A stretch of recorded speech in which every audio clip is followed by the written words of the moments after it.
তবে সেই ভগবান বৃন্দাবনে কোথায় আছে, কি নাম, আমি তোর কাছে বলে যাচ্ছি। সেই ভগবানের নাম তোর কাছে বলে দেবো। তার মার নাম যশোদা, তার পিতার নাম নন্দ মহারাজ, ঘোষের ঘরে ঘোষ, নন্দ ঘোষ, ঘোষেদের মধ্যে রাজা ছিল। তোর পিতার নাম নন্দ মহারাজ, মায়ের নাম যশোদা। তবে সেই ভগবানের একটা বাল্য লীলার কথা শোন। শিশুকালের একটা লীলা ভগবানের। আমি কাল ওখানে ভাগবত একটা আলোচনা করেছিলাম, সেটা হচ্ছে রাধারানী জন্মন্ধ ছিল, আর গোবিন্দ, ওই যশোদা গোবিন্দকে সেই জায়গায় নিয়ে যায়। এবার গলায় গজমতির মালা ছিল, গোবিন্দকে নামায় না, টান দিয়ে গজমতির হাত যখন খুলে ফেলে দিল, মা যখন ওই দানাগুলো খুঁজে বেড়াচ্ছে পুঁথিগুলো, সেই সময় গোবিন্দ হামাগুড়ি দিয়ে ওই রাধারানীর ঘাড়ের উপরে উঠে টান টান হয়ে শুয়েছিল। কিভাবে? কালকে আলোচনা এটাও করেছিলাম। চোখে চোখ, নাসিকায় নাসিকা, মুখের সুতা মুখ, নাভির সুতা নাভি, প্রতি অঙ্গ অঙ্গ দিয়ে, মানে পা যেভাবে আছে রাধারানীর, হাত যেভাবে আছে গোবিন্দের সেইভাবে। গোবিন্দের অঙ্গগন্ধ তখনই রাধারানী বুঝতে পেল যে গন্ধ তোমার গোবিন্দ, ভিন্ন কারণ নাই, পদ্মগন্ধ। তাহলে কি আমার গোবিন্দ হলো? তাও রাধারানীর চোখ খুলে না।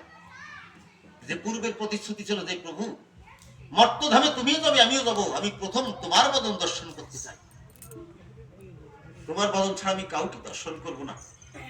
তাই গোবিন্দ বারবার বলছে, বারবার ডেকে বলছে। কিভাবে ডাকছে? ছোট্ট তো, হাত দিয়ে, ছোট ছোট হাত রাধারানীর মুখে এবার টান দেয়, টান দেয়, বলে এই এই এই দেখো আমি এসেছি, দেখাও, তুমি না আমার বদন দর্শন করতে চেয়েছো। রাধারানী তখনই চোখ খুলে তাকালো, তাকিয়ে প্রথম আমার গোবিন্দ বদন দর্শন হলো। প্রথম। শুধু গোবিন্দ বদন কেন, প্রভাতকালে সকালবেলা ঘুমের সময়, ঘুমের থেকে ওঠার সময় যদি কৃষ্ণ ভক্তের বদন দর্শন হয় কারুর, সেদিন সারাদিন তার ভালো যাবে, সারাদিন ভালো যায়।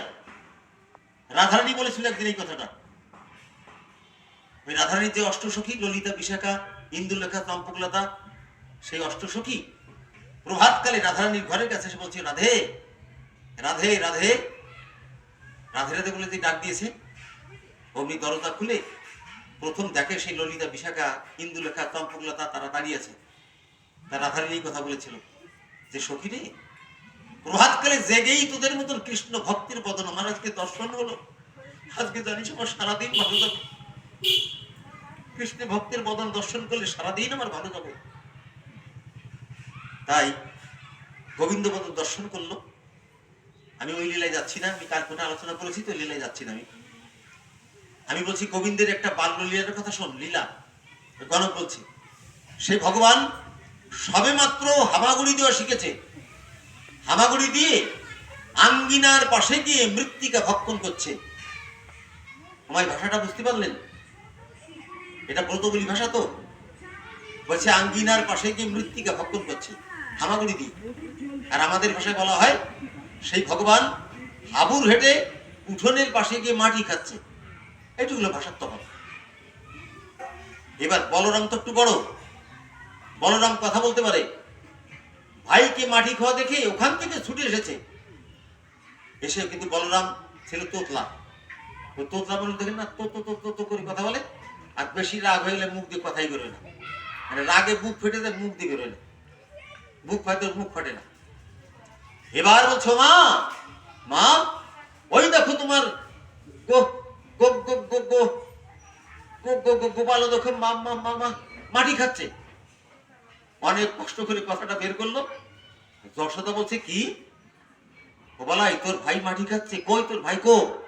আঙুল দিয়ে দেখাচ্ছে উঠোনের দিকে, বলে ওই দেখো। যশোদা এখান থেকে একেবারে ছুটতে ছুটতে গেল। কেন? উঁচু উঠোন যদি হয়, নিচে খাট থাকে না, ছোট্ট গোপাল যদি খাদের মধ্যে পড়ে যায় তাতে মরে যাবে। মারে একটা ভয় আছে, আমার ছোট্ট গোপাল যদি খাদের মধ্যে পড়ে যায়। তাই ছুটে গিয়ে তাকে, হ্যাঁ গোপাল এইভাবে উবুড় হয়েছে, উবুড়া গোপাল। এবার মা লক্ষ্য করে দেখে গোপালের মুখ দুটো ফুলানো। বুঝতে পারেছে বলরামের কথা ঠিক, আমার ছোট গোপাল ছোট্ট তো, ওর সামনে মাটি ফাটি যা পেয়েছে তাই খেয়েছে। শুধু মাটি কেন, যা পায় তাই খায়।